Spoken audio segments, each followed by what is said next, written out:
వేదిక మీద ఇప్పుడు కూటమి ప్రభుత్వం పీపీపీ అని అంటే మనం కొంచెం బ్యాక్ స్టెప్ వేసి కొంచెం నిదానంగా పోదామనే నియోజకవర్గంలో వేల మందితో ర్యాలీస్ జరపాల. తర్వాత ఈ 1 కోటి సంతకాలు కూడా గవర్నర్ గారి దృష్టికి జగన్ గారు తీసుకెళ్తారు. లారీల్లో తీసుకెళ్ళి ఇవన్నీ కూడా సమర్పిస్తారు. 1 కోటి సంతకాలు. ఆ 1 కోటి సంతకాలకు సంబంధించిన ప్యాంప్లెట్స్ ఒక్కొక్కరికి ఒక్కోటి మెమరాండం వాళ్ళ సంతకం పెట్టి ఒక్కొక్కరికి ఒక్కొక్క పేపర్ ఒక్కొక్క నియోజకవర్గంలో 60,000 సంతకాలు పెట్టించమన్నారు. ఇది చాలా బృహత్తరమైనటువంటి కార్యక్రమం.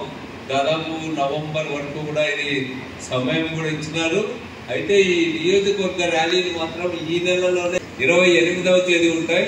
అందుకనే మన వేరే ఎక్స్క్యూజ్ తీసుకోవడానికి వీల్లేదు. మనం కూడా చేసి తీరాల్సిందే. ఇప్పుడు వేల మంది మన సానుభూతి పనులు అందరూ ఉన్నప్పుడు కూడా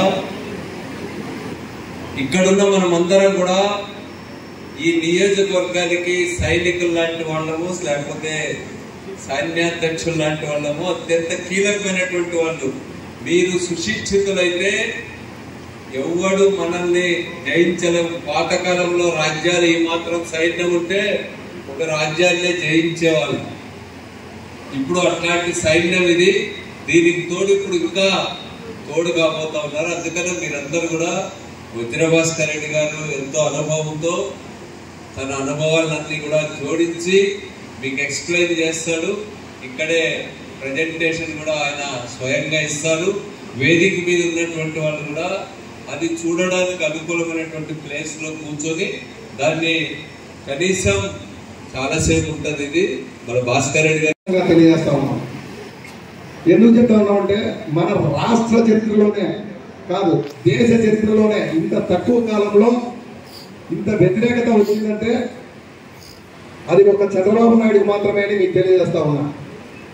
2019 ఎలక్షన్స్ లో మాకు జగనన్న 2015, 16, 17 ఈ ప్రాంతంలో మాకు ఒక పాంప్లెట్ ఇచ్చి గడప గడపకు తిరగమని చెప్పాడు. మేము అప్పుడు మనలో మనమాట మేము అప్పుడు అనుకునే వాళ్ళం ప్రతి ఒక్క నాయకుడు ఈ పాంప్లెట్ ఇచ్చి ఏదో రకంగా మభ్యపెట్టి ఎలక్షన్లో పంపిస్తాడని. మాకు అప్పుడు అర్థం కావాలి. మీరు ఈ పాంప్లెట్ ఒకటి చూపిండి, ప్రజలు మనల్ని నమ్ముతారు, ఖచ్చితంగా మనం 2019లో విజయం సాధిస్తామనే విషయం. మేము దాన్ని తీసుకెళ్లి 3 ఏళ్ళలో ప్రతి గడప గడప తిరిగాము. ఊహించని విధంగా 151 సీట్లు గెలిచిన చరిత్ర ఒక వైఎస్ఆర్సీపీ పార్టీకి మాత్రమే ఉందనే విషయాన్ని మీకు మరొకసారి తెలియజేస్తా ఉన్నాం.